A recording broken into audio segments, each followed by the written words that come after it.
Olha só, estamos de volta. O Dr. César Vasconcelos está aqui com a gente. Vai falar sobre um assunto necessário, polêmico. Tanta gente tem feito uso da maconha e, na verdade, desculpado o uso da maconha. Hoje o Dr. César vai falar de um alerta aqui dos prejuízos que podem causar ao cérebro, né, doutor? Bom, mas antes, a gente está oferecendo para você a revista Fique Leve, essa revista de conteúdo de saúde, com princípios bíblicos aqui também trançados, e você pode ganhar a revista Fique Leve, é muito, muito fácil. É só ligar aqui para a gente, 0 Operadora 12 21 27 31 21, ou mandar um WhatsApp também, funciona. E do mesmo jeito, você não vai pagar nada. Ó, manda um WhatsApp para os 12 98100 1615. Aqui você vai encontrar temas como, por exemplo, como lidar com o luto. E também em cima do tema de hoje, né, que fala sobre vícios aí. Vícios. Um artigo bem interessante que orienta como lidar com essa situação. Muito bem lembrado, doutor. Aliás, a gente percebe que há uma tendência, as pessoas estão cada vez, infelizmente, né, cada vez mais enfrentando problemas de saúde mental, depressão, ansiedade. E a revista Fique Leve aborda assuntos do seu cotidiano e para te ensinar, para te dar informação, para te dar segurança, para você viver melhor. Então, estou esperando sua ligação, estou esperando o seu textinho aqui pelo WhatsApp. E agora você acompanha, então, o Dr. César no Claramente.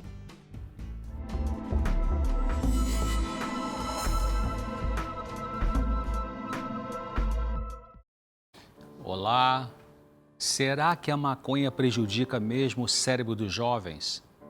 A doutora Stacy Gruber, diretora do Centro Cognitivo e Clínico de Neuroimagem e diretora do MIND. MIND é uma sigla em inglês que significa Investigações sobre Marihuana para Descobertas Neurocientíficas.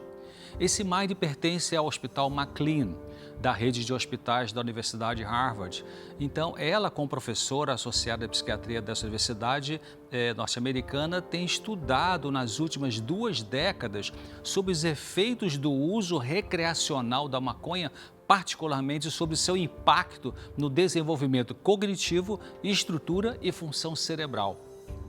Mais recentemente, ela tem pesquisado sobre o tipo e nível de mudanças que resultam do uso precoce da maconha em contraste com o uso tardio. Vamos ver algumas de suas descobertas sobre esse assunto agora. Estudos têm demonstrado resultados impressionantes.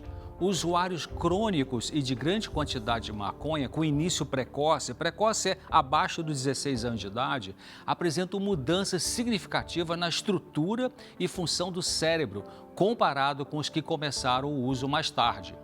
Essas pessoas têm mais dificuldades com tarefas cognitivas, especialmente as que são mediadas pela região cerebral chamada de córtex frontal, que fica aqui na frente da testa. Só para lembrar, o córtex frontal, especialmente o pré-frontal no cérebro, tem que ver com as chamadas funções executivas cerebrais, que envolvem o pensamento, raciocínio, lógica, tomada de decisões, atitudes para o controle mental. A maconha afeta as fibras nervosas e mielina, que exerce influência sobre como a informação é comunicada de uma região cerebral para outra. Segundo a doutora Gruber, os usuários de maconha que começaram o seu uso mais tarde parece que não apresentam o mesmo nível de dificuldades com tarefas mediadas pelo lobo frontal e têm alguma semelhança com os que, interessante, nunca fumaram.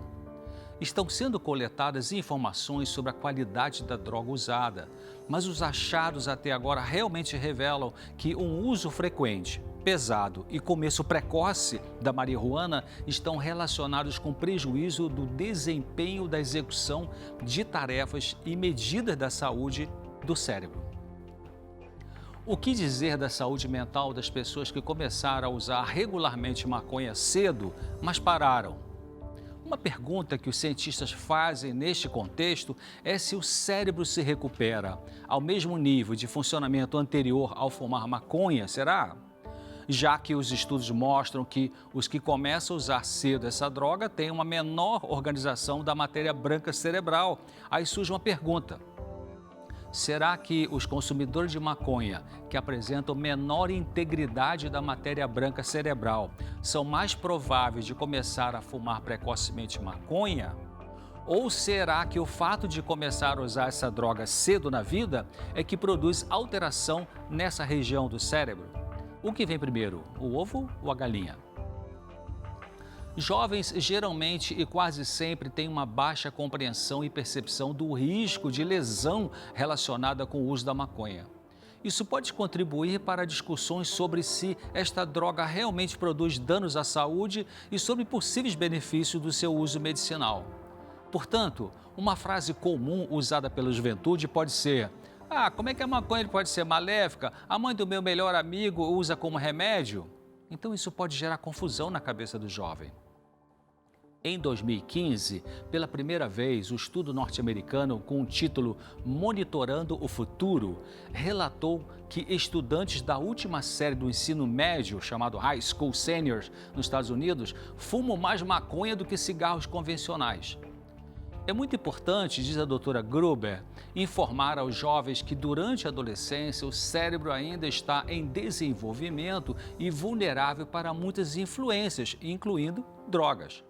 Além disso, formas mais potentes e concentradas de marihuana estão aumentando em popularidade e podem causar negativos efeitos pelos altos níveis de THC, tetraidrocannabinol, que é uma substância presente na maconha, nos que são ainda imaturos do ponto de vista do desenvolvimento biológico. O que se sabe hoje é que a maconha produz mudanças importantes na estrutura e na função do cérebro. Como vimos antes, usuários crônicos e de grande quantidade de maconha com início precoce, abaixo de 16 anos de idade, apresentam mudanças significativas na estrutura e função do cérebro comparado com aqueles que começaram o uso mais tarde. Será que o uso de maconha pode alterar o cérebro e produzir sintomas típicos de uma psicose? Uma equipe de pesquisadores da Universidade de Montreal, no Canadá, estudou os efeitos da maconha em jovens, procurando ver se seu uso favoreceria o surgimento de experiências tipo psicóticas, que são aquelas nas quais a pessoa experimenta percepções aberrantes, como alucinações, tem ideia de com conteúdo fora do normal, sentimento de perseguição, delírios. Segundo uma das pesquisadoras, Josiane Burke, ainda que esses sintomas sejam não frequentes nos adolescentes, quando essas experiências são relatadas continuamente, ano após ano, então existe um risco aumentado de ocorrer um primeiro episódio psicótico ou outra condição psiquiátrica. Os achados desse estudo confirmaram que existe uma relação entre o uso regular de maconha pelo adolescente e o risco de surgir sintomas psicóticos. Nesse estudo da Universidade de Montreal, foram investigados cerca de 4.000 adolescentes de 13 anos de idade, alunos de 31 escolas do ensino médio na região metropolitana de Montreal, no Canadá. Eles preencheram questionários anuais computadorizados para avaliar o uso de drogas e sintomas psiquiátricos. Também foram submetidos a testes de QI, memória de curto e de longo prazo, assim como habilidade de controle inibitório, ou seja, controlar atitudes negativas. Você pode depois entrar no site e ver a referência desse estudo lá no site do nosso programa. Os estudos revelam que o uso semanal ou diário de maconha por jovens aumenta em 159% o risco do adolescente ter sintomas tipo psicóticos recorrentes. Recorrentes é que vão e voltam e se repetem. Foi verificado também que ocorreu um prejuízo na função cognitiva quanto ao controle inibitório dos usuários regulares de maconha do estudo, ou seja, houve prejuízo na capacidade do jovem usuário de maconha de impedir ou controlar comportamentos ruins, disfuncionais, para conseguir condutas apropriadas no contexto da situação. Então, a gente precisa pensar, ler mais sobre isso, se informar mais sobre isso. Vou voltar aqui em outro momento, em outro claramente, para trazer mais informações para você. Mas ensine seu jovem adolescente que o cérebro dele na adolescência está em desenvolvimento. Esse cérebro ainda está imaturo e qualquer tipo de droga pode ser realmente muito lesiva, pode mexer, te viu, na função e na estrutura cerebral, especialmente a maconha. Era isso que eu queria compartilhar com você nesse momento aqui no Claramente. Eu espero você no próximo encontro nosso. Paz, luz e sobriedade.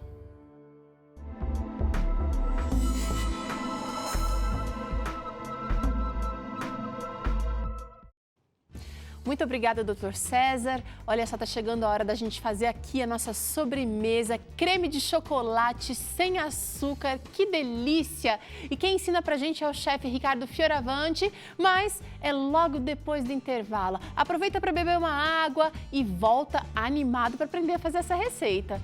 Até já!